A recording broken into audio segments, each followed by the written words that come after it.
অ্যান্টিগায় একমাত্র ২ দিনের প্রস্তুতি ম্যাচে ওয়েস্ট ইন্ডিজ একাদশের বিপক্ষে লড়ছে বাংলাদেশ। টস জিতে ব্যাট করতে নেমে শেষ খবর পর্যন্ত টাইগারদের সংগ্রহ ৪ উইকেটে ১১৫ রান। পুলিশ পার্কে বাংলাদেশের হয়ে ওপেনিংয়ে নামেন মাহমুদুল হাসান জয় ও জাকির হাসান। দুজনের উদ্বোধনী জুটি বেশি বড় হয়নি।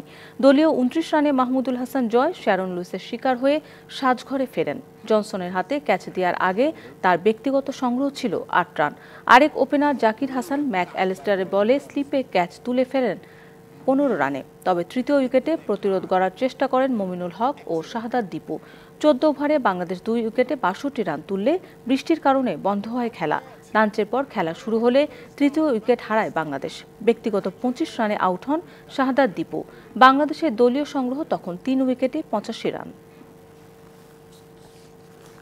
নগদের সর্বোচ্চ বার ১৬৭ টাকা রিচার্জে পাবেন ১ লাখ টাকা পুরস্কার। আরও আছে প্রতি সপ্তাহে পুরস্কার ও ক্যাশব্যাক।